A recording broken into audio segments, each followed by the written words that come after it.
Scott here from VINO Las Vegas, and I'm here at Rouse with Sommelier Krista Radisky. Very good. Ooh, I got it right with the first time. I love good. that.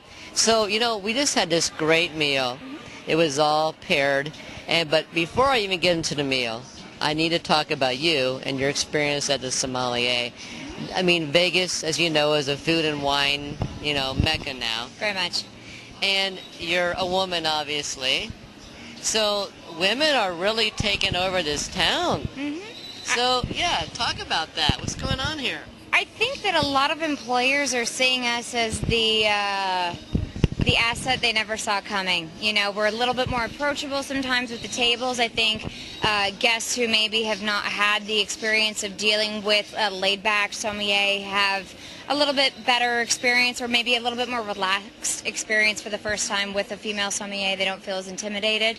And I just think that a lot of employers are seeing that as an advantage to selling more wines and getting a little bit more product out, and having a little bit better wine program with someone who, perhaps is maybe a little bit younger, maybe of the female persuasion, to promote their products. So I think that that's why it's become popular. I think women in general have become a little bit more and taking more of the initiative in the restaurant business in general. So I think that that has just branched out to the wine industry. And they always say we do have a better palate. So that's right. I'm not going to argue with that. No, actually, I was just gonna mention that myself. I mean, women. Actually, Elaine, her nose is way better than mine. I'm the first one to admit that. She smells something. So, okay, well, it takes me a few extras. Okay, well, you're probably right. So you're totally. It could be a genetic thing. Who knows? But okay, so women now. You guys are taking over the Strip. I've known several women sommeliers. Some are advanced. There's we have a bunch of master sommeliers here on the Strip. Do we have any women masters on the Strip? I don't think we do yet, do we? On the Strip, I don't believe so. I think we did have one or two in the past 10 years, but they've branched out to more either corporate positions with certain wineries, or with a different hotel group outside of the state. As far as I can remember, I don't remember a single master female somm. But again, I think that just shows the transition that we're making right now, with more of a focus on female sommeliers, doing work with Master Court, and, coming out in more of a, more numbers, I guess is the best way to put it. So that's what I was going to say, because it's only a matter of time, because I know there's several that are already at the advanced level here. And so it's just a matter of putting in their time. Exactly. And then we will have them here. Definitely. So now we're talking about tonight. Okay. Vegas Uncorked. Yes. And an amazing dinner. And first of all, who did the pairings? Was it an effort between the chefs and you, or who did all the pairings? Chef is great because she gives me carte blanche a lot of the times to do what she thinks I'll do best, which I always say to her, I can't cook for a darn. Thank you, chef. She always says, oh, baby, I don't know wines. I say, no problem. So we're very,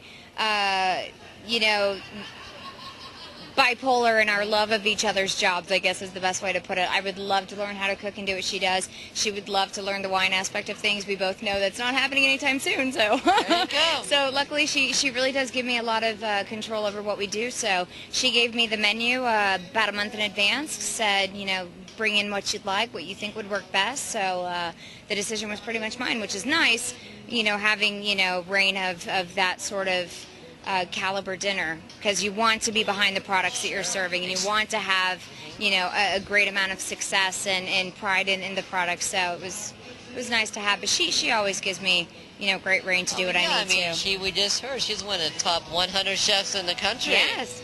Right? So that's great. So Anatory wines.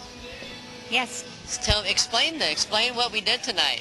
Well, they're most known for their work in Tuscany, which is in the central part of Italy. Tuscany is a little bit warmer than some of the other northern regions, but not quite as hot as South Italy, like Sicily, Sardinia. Right. So you get a really cool blend of, both good extraction of a grape and also some good acidity, because you're not going too over the edge. So we started off tonight with a lovely Franciacorta, the Montanese, champagne method on that, just really great citrus, baked apple tones, a perfect perfect aperitif for the hors d'oeuvres to get the palate started before we sit down. After that, we sat down for the first course and had the Vermentino, which is one of my favorite varietals of the Italian land. It is kind of a great cross between what people who love Chardonnay and people who love Pinot Grigio. It's a little bit of both. That's kind of what you know what, we had to discuss at our table, actually. Yep. I was getting a lot of Pinot Grigio characteristics. Yep, it's got that greenness to it that you would expect from the Pinot Grigio grape, but it also brings a richness to the palate that a lot of the Chardonnay drinkers like. So I find Vermentino is a really fun varietal choice for a large group, especially of this size, to kind of make both sides happy, which is one of the primary reasons why I did choose it for the first course. Right. So you just get that really lovely, citrus tropical fruit to it, but again, the great crisp acidity in the finish for the first course. Second course with the pastas, we did one of my favorite wines that I've tried this year, which is the Marchese Antinori. That's very nice. I need to coin the phrase Junior Tuscan. Yeah. I love this. It is such a great leap from just doing a Chianti Classico into doing a really finely made red wine that's not at the super Tuscan price range, and I think that that's what Antinori does very well. So the Marchese is 2004. It's 90% Sangiovese, 10% Cabernet Sauvignon, and it's from 4 different vineyard sites, including the Tignanello site, which is one of their highest esteemed, and the Pepole spot as well, which is also a very high esteemed. So 2 out of 4 ain't bad. No, you're absolutely right. Exactly. So that's where it's really bringing that, super Tuscan appeal. But again, they're doing things in a Classico style, 3 years in oak, 1 year in bottle before release. So they're still staying with those specifications that they need to. And then for the final red wine, we did the Guada El Tasso, Yes. also from both.